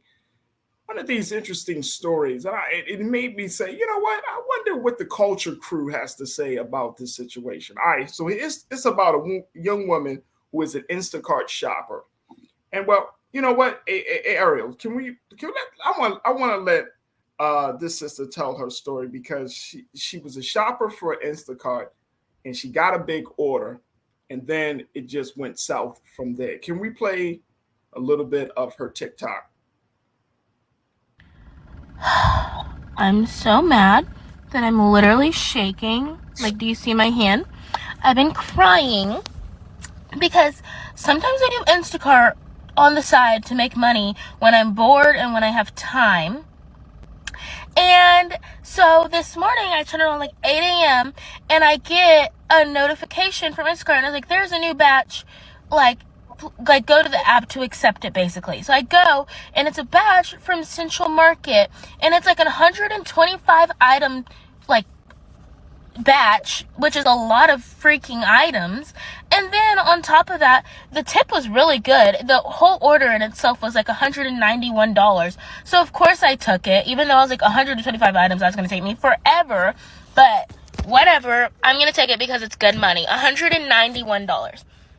So I'm about 60 something items into this batch, which is a lot. I've gotten like a bunch of produce, which if you've been doing Instacart, you know produce takes so long because you have to go up and down, find the exact amount number. You have to do the weighing of the produce, and all of this in Central Market is a freaking maze. Like, bad. It's a bad maze. And so I've spent all my time doing this. And I get done getting all the produce, and I've gotten all the meat in Central Market, which you have to like physically go up to like the counter, and they take the meat out for you, and the fish and stuff, and they package it freshly. I've done all of this, and then all of a sudden the order like goes away, and it's like, this order has been canceled due to inactivity. And I'm literally like, I had just scanned an item, like, kid you not, 5 seconds prior to this. So I'm like, what do you mean inactivity? And so I get on customer chat or whatever, and I'm like talking to the person. I'm like, hi, I don't know what happened to my batch. I need to be put back on it. It says I was inactive, but I wasn't. I had just scanned an item. And the guy was like, we can't find your batch. Like, you've had no batches. And you have no batches. And I was like, I was literally in the middle of a batch, and I like sent him a picture of my cart, which here, I'll insert it. This was my cart, which it looks not as full, but like there's groceries all at the bottom right here. And just, I was stacking it, piling it on top. And he's like, I don't see your batch. And I was like, I was literally just on it. And so he asked me the name of the order, and I tell him. And then he says, we can't give you the order back. The customer canceled it. Part 2, because I hate when people make you wait. So, as I was saying in the prior story time, the customer had canceled the batch, which means that like all of the 60 items that I had already gotten were now like, what was I supposed to do with them? I had spent an hour and a half already shopping and getting everything to the customer standards. I was even messaging her, he, I don't know who it is, he, she, I don't know, throughout the whole thing, like making sure that I'm getting the exact items they want. If something is out of stock, I'm asking them, is it okay if I replace it with this? They're responding. So like, they know I'm on the order. So the customer chat was like, they canceled it. And I was like, okay, well, I still have a cart full of groceries. I've wasted my time on this now. And it was an $191 order that I would have gotten when I'm completing it. But now I don't even get to complete it because they canceled it. But I'm not even going to get that $191. And I've wasted all of my time doing this. And so I'm telling customer chat, like, I don't, like, what am I supposed to do? Like, I'm not even getting the whole compensation. He's like, well, we can only compensate you batch pay. And I'm like, well, how much was the batch pay on this? And he was like, $7. I said, $7 is not going to cut it. I've spent so much time wasting my time shopping for this order. What do you mean $7? And I was like, you can give me more than $7 for this order. You've given me more than that to go return an item to a store when the customer wasn't available to receive the item. So like, how do you pay me more to return an item to a store, but you can't pay me a little bit more than $7 for a batch that I'm in the middle of? I can't control that the customer canceled it, but you're like a $1 billion company, like Instacart, like people use Instacart, like you have money, like why can't you compensate me for my time that I've already spent doing this? Like, that's what I wasn't understanding. Like, I'm not asking you to pay me $191, but even not like $20 they couldn't give me for this said order that I had already shopped for and wasted my time for, and they just allow the customer to cancel in the middle of the freaking batch. That is not okay. And the customer service guy started getting snappy with me, and he was being rude, which I will add screenshots in the next video because it's not going to allow me to have time. But I am livid. I'm livid. Because he was being so rude to me for no reason. I'm like, you were sitting at home, probably working from home, sitting on your butt. So basically, I'm going to show the screenshots of what the help person was telling me. And he basically got snappy with me. And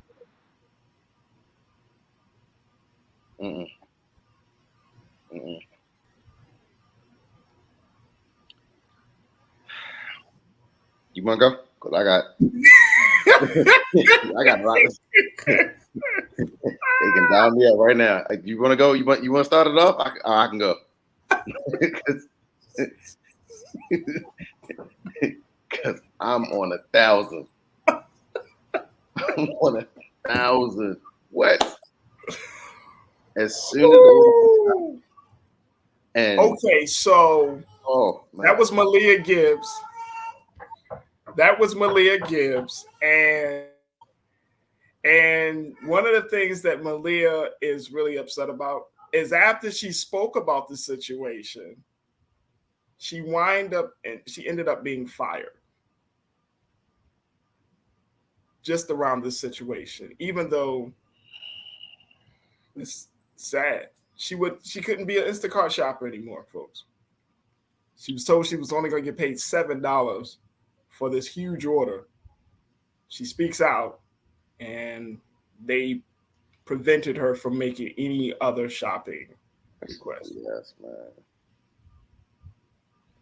So I wanted to bring this up because, you know, in light of what we just talked about in the last conversation about people turning to gig work, and now you have companies that are providing gig services responding to folks. I just wanted to get folks like what do you think should be done? What should Instacart do? You know what? I think I've only used Instacart, Jules, maybe twice. And that's when I actually had COVID, and I had we had to order some food. And so that was like last year. I think it was like once or twice we did that. But to hear this story, it was like, I was like, damn. Bro, I don't know. I don't know whether it's a policy thing for them, for Instacart to allow big orders like this. And then if a person cancels, like, I don't know. I'm gonna let you go. I'm gonna let you go because I'm still trying to figure it all out. Okay, so you ready for this? So go I'm ahead. about to go on for a real quick second. So me not knowing the actual situation behind, I mean, I'm going based off her words. So you know what they always say is 3 sides every story. Her side, their side, and then some people say the truth, some people say what actually happened. Okay, fine, cool, whatever, Dandy, fine, it's done. My issue was this. As a company, if I'm doing a service and I'm reporting to you, and I take the proper protocols and the chain of command to go through, and then I have a grievance and I file for that grievance of what I dealt with and what I should be compensated for, and then for you to turn around and then let me go, that's another example of these companies not giving an F about us. And the bigger the company, the more they don't care about the people that are actually doing the work. I've been saying that for years. It's the bigger, whether it's your I don't want to. I'm not. I had to stop myself. I was about to start naming names of companies. I'm a chill because I was about to say it. But it's literally the bigger the company, the people that are actually doing the work on the bottom scale don't mean nothing. That's why it's so easy for you to let people go. If I'm doing the service and I'm reporting back to you on what occurred, I'm saying, yo, I'm in the middle of scanning, and it just clumped out on me. You don't have to wait for the meat to get cut and processed so I can put it here. You see everything I got in the cart already, and then you're telling me that, oh, it took too long to lag, and in the process, all of a sudden it gets canceled. And on top of it getting canceled, the batch that I'm getting paid for, that was $191 to begin with, I'm only gonna get $7 from. You already know I'll be on 1,000. I'm not even. It's to a point like you can't even go to the daggone company because y'all don't care. You're not gonna fight for my right. I gotta fight for my own right. And that's again to tie back to the conversation we just had. That's the problem. People are working 2 and 3 jobs, try to sustain in this economy, but we're working 2 or 3 jobs that we freaking hate because they don't give a damn about us. We need the money, but they're treating us like crap on these jobs. And that's what look, let me just share with you. All right, so Jules, I get it, bro, because I can see the fire in your eyes, brother. Man. Fire in your eyes. All right, so here's what we got. Let me just share with you with some of our comments that are coming in because folks are checking in. I mean, hey, look, I bring you this up because I wanted to show the complexity of these type of situations. This thing has gone left. This thing's gone way left. But Janelle checked in and said, look, personal shoppers are told the contingencies ahead of time. That's the gig. All right, Janelle. You my sister. All right, I want before I respond, I want to make sure I understand exactly your context of this comment. Are you saying that she should basically suck it up because that's part of the job? What are you saying in that? I'm gonna give you a chance to respond before I respond. So I'm gonna just put that on hold right there. Percy.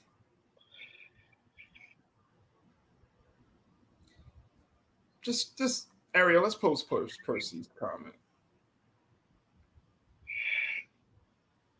This Percy Miracles checked in and said, this generation is so entitled. Where's the entitlement? I'm about to say, can she explain that one? Percy, where's the entitlement? I'm about to say, can she explain that one? Yeah, explain that one to me. Because a person is just doing their job. Where's the entitlement? Do you think that is entitlement because she wants more than $7 for a $191 shopping bill? Where's the entitlement? And you said this generation is so entitled. Damned if you do, damned if you don't, Jules. Here's a young black woman that's working the job. Now, if she wasn't working the job and complaining, you would be like, she's entitled. But she's working the job. She's willing to do the job. And then you still say she's entitled. Percy, explain yourself. Okay, Rashida. She's bitching, but I feel for her.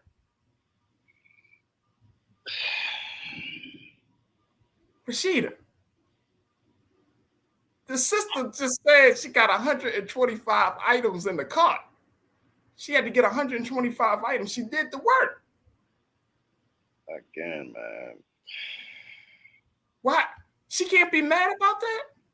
And then how Instacart responded? That's the point I'm focusing on. I understand that orders get canceled and things happen. I get that. But she went through the proper protocol of explaining. That's what she's supposed to do. And they treated her like as if her. Whatever. See, and that's his and look, bro, this is and Rashida, you know you one of my loyal watchers, so I don't want you to take this the wrong way. But this is why the culture of work in this country is where it is. And here's what I mean by that. If we just accept what companies do to us and just say, well, that's just how things are, or she needs to just be quiet, then nothing will change. The culture of work in this country has always been that whatever the company says goes. Whatever the worker says is up for negotiation. And what I'm saying is we need to change that culture. Right. Whether it's about wages, whether it's about a 4-day or 5-day work week, whether it's about taking time off for pregnancy or maternity leave or whatever, like we need to change the culture of work in this country because it's not speaking to the needs of the people who are making the company great.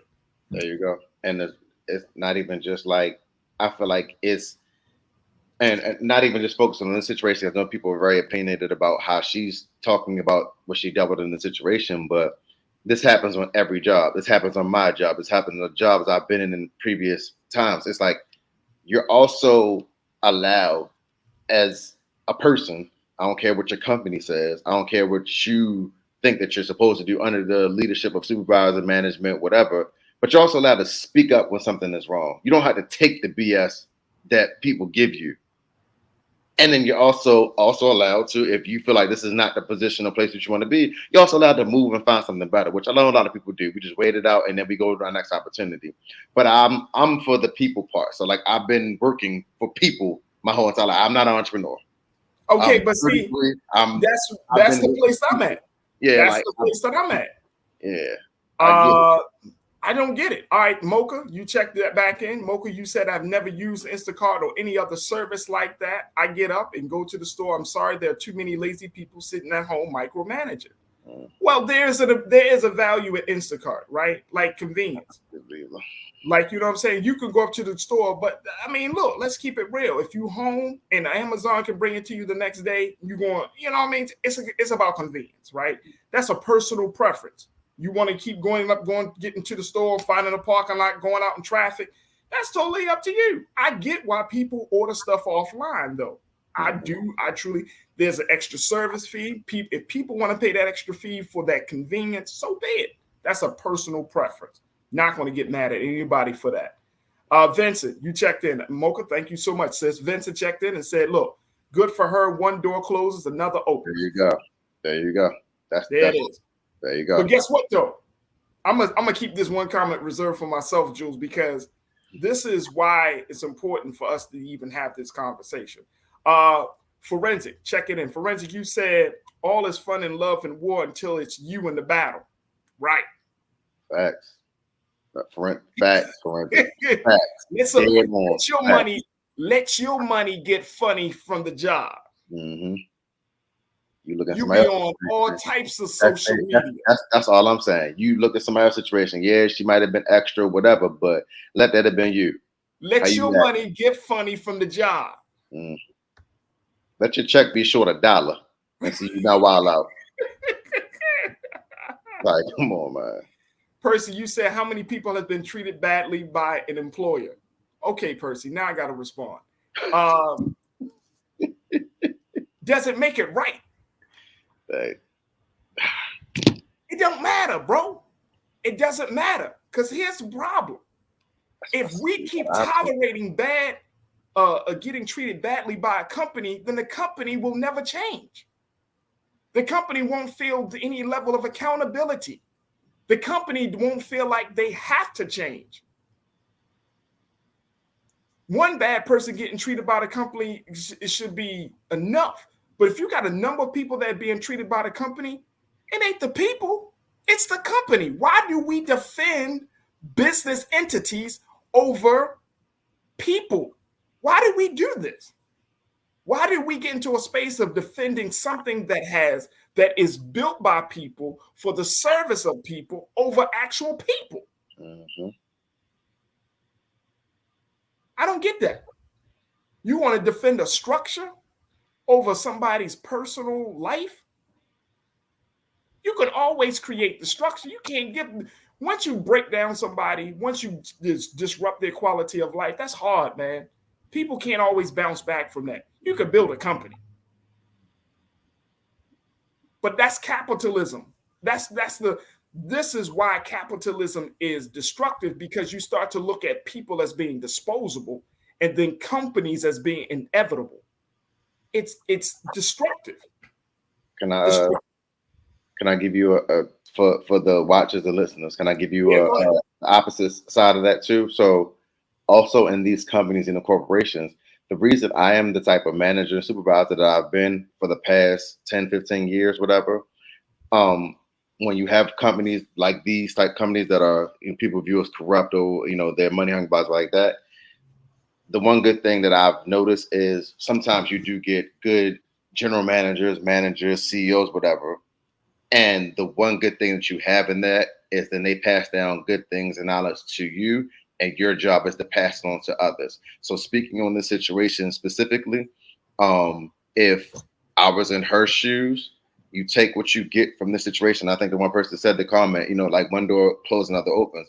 Yeah, the way you went about it. I mean, that's this new age. They do social media for everything. I'm not that type of person. Like once I handle my situation with the higher ups, then I move from there. I don't do that whole social media going on, talk about, that's not how I get down. But in her aspect, she needs to capitalize on, all right, well, let's just go into another opportunity. Let's go to another position. And then the same practices that were used against me in this company, when I move my way up into my next business venture, that I make sure I spread a new level of thinking and pass down to the next person, so they don't have to deal with what I dealt with. That's how knowledge, and that's how it's supposed to be passed on. But absolutely, great point, bro. Janelle, you said there are other services that have luxury pay structures. Instacart is a bottom line budget service. It is. It doesn't take away the fact that they should be held responsible for treating people fairly. I could name to you a number of bottom line budget services in airlines and in other industries, but you still should treat people fair. Mm-hmm. That's not a bottom line principle. You know what I mean? Turner family. You checked in. The young lady at anyone in a gig business has to read the fine print. I get that. But she should be at least compensated for the effort because that wasn't her fault. Like, she getting penalized for something the customer is doing.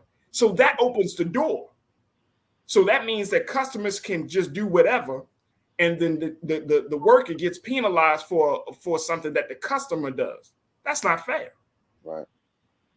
Maybe the customer should not be allowed to use that service anymore. Maybe the company, Instacart, should say, you know what, in this case, because you put in the work, you did, you follow the rules, we gonna give you a little bit more and penalize the customer. Why are you gonna penalize the worker? Right. Why do we hate workers in this country? We always talk about people like, man, you got to work hard, pull up your bootstrap. But then I'm gonna say it, we shit on workers. That's what I keep on. We shit on workers in this country, man. And you know what I'm saying? We just treat employees like they just nothing. And then we wonder why people are so upset. You can't keep treating people wrong and then expect them not to retaliate in some way, shape, or form. I'm just so sick and tired of this. You know what I mean? Like, you could just do people wrong, and I'm talking about in a work setting. You can just crap on people, and then you think it is cool. Yeah, I'm gonna just crap on you, and then I'm gonna move up. I'm gonna get what I need to get from you, and then toss you to the side after I'm done with you. Okay, let's see how far that gets us in modern day America. Very quickly, Lou, you checked it and said, I understand her opinion. Company rules win. Why should they? This is a young black woman. I mean, damn, y'all mad at the sister for expressing her discontent with a policy that's really not equitable. And for a company that makes enough money if they wanted to give her $191 back for her service, they could. They ain't even got to give $191. They can give her and say, all right, here's $50. Just right. I'm just saying, but they have enough. Like, it's a blemish. Like $1 billion and $191 is a pocket change. Y'all mad at the sister for expressing her discontent? Karina said, we very often don't think about the victim until we become them. Our worldviews rarely change unless it directly impacts our lives. Ain't that the truth? That's the truth. That's the truth, Karina. Like I said, let your money get funny. You be on Instagram, TikTok, Snapchat, on the corner talking about, man, they ain't had to do me like that. I gave 25, 30 years. And we all know somebody that have given a lot of time to these companies, and then your severance package is BS. Your retirement plan is BS. Mm-hmm. Or they don't even give it to you, talking about, well, COVID took up the money, so therefore they give you a freaking retirement party and a mug. And a pen. And a pen. And a pen. And a pen. You can't forget the pen. And the pen. And the pat on the back and say, good job. And we're supposed to walk away happy. Like, our parents worked for companies like that. Our parents and grandparents, they worked for manufacturing companies, and they did that hard collar work. They ain't get no retirement plan. They ain't get no 401k. They ain't getting nothing except a good job. And we like, oh, but the company though. Please. Rashida, you say I use Instacart. I'm not lazy. It's good for heavy items. I can't carry anymore with no car. I walk to the supermarket. Facts. That's why people use it. I'm not going to get mad at anybody that uses it. That's why people need it. Aaron, you checked in. Rashida, thank you so much, sis. Aaron, you checked in and said, I've done Instacart work and the cancellation is negotiable. In some instances, I stopped working Instacart for this reason. Bingo. There you go. Somebody who understands. There you go. That's the reason. You treat people bad, don't expect people to perform at their highest level. Let's stop giving these. And here's the thing. Here's what I was going to say, Jules. The reality is you're dealing with a generation of young people. You a young brother. Y'all know how to, you know how to use social media. to throw some shade on some company. And as a result of that, see, that's not something that is a part of the work culture in America. For years, our parents have had to deal with issues, work-related issues from a company that they work for, that they give their time for, that they miss family time for, right? They had to eat that. But this is y'all a different generation. I get it. So the moment there's some violation, you're going to automatically go on social media and put that company on blast. And guess what? I applaud you for it. I applaud the sister for it, because we can't change the culture of work if we just tolerate the BS coming from these companies. If you want to change the culture of work, if you want people to be treated fairly, put them on blast. She might get fired for this, but I guess what? Instacart bet you they're going to change their policy on canceled orders. But the fact is, if people stay quiet when they are violated, then guess what? Nothing will ever change. It's just that simple. They pay us to stay quiet. They pay you to stay quiet. They pay you to stay quiet. And you mean to tell me, I don't care what the salary is, that your voice is for sale? I done left salaries. I done left real, and let the listeners know, I done left real good paying situations for not dealing with some nonsense. And so your voice is for sale. Your expression, your discontent, you be dissatisfied as hell, instead of saying, you know what, this ain't right. This ain't good. This ain't good. This ain't cool. You think about all the workplace issues, sexual harassment issues, pay inequity, all of those things, and you stay quiet and you don't say nothing, but you tell your family, you tell your friends you work for a great company, and you push them into that madness. Come on, man. Come on. No, sir. 2022, baby. No, sir. We're not doing that no more. If a company is treating people unfairly, you put them on blast. You just let them know, like, look, I'm not. You speak up. You say something. All right. Whether you're during your time with the company or when you're walking out the door, but they should be able to hear your voice. You do not get quiet. As human beings, it is against the very nature of a human being to stay quiet, to not express ourselves. That's against our nature. And it's against the right to speak, the freedom to speak. So you use your tool, you use your voice as a power. Let's not get into that space, man. Come on. Let's not just go along to get along with these companies that don't give a damn about black labor. Come on, Jules. I worked at enough places to know you don't give a damn about black labor. And as a result of that, you want me to stay quiet, and you want me to just to keep my pain inside? Not today. Not today. I'll walk away and blaze that joint. Be like Angela Bassett from Waiting to Exhale. You'll see the fire in the background, baby. Just goof. I'm walking out the door, but the place is burning down. Be like, that's the last black person you disrespect.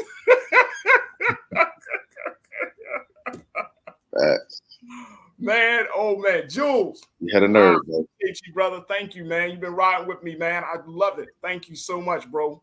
No problem, man. No, you had a nerve.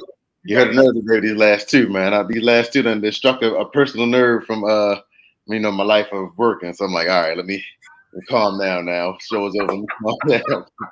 I done had some messed up experiences, so let me calm down now. I hear that, bro. I hear that. Hey, look, man, I love and appreciate you, Jules, and thank you for being so good for the culture, man. All righty, for sure. You know how we get down.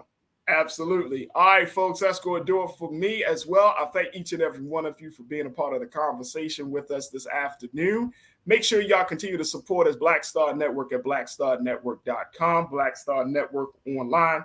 You can continue to support us financially, or you can also add to our support by sharing it, downloading the app on all of your personal devices, including your television, and more importantly, to share with your friends and family to let them know that we are rocking and rolling and that we need them. We need them to sign on to the great work and the dynamic programming we got happening here at Black Star Network. So make sure y'all go to blackstarnetwork.com. All right, tomorrow, folks, I got to have a big conversation. It is election day in the state of Maryland. Big races are going to be discussed.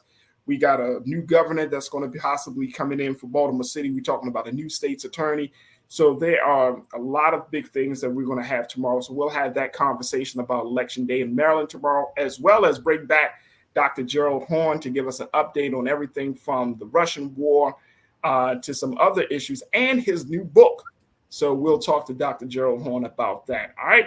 As always, folks, make sure y'all stick around. 6 o'clock Eastern Standard Time is Roland Martin Unfiltered. As for me, never be afraid to challenge what's wrong. Stand for what's right while being yourself in the process. God willing, we'll talk tomorrow for another exciting edition of The Culture right here on the Black Star Network. Talk to you soon, family. Peace.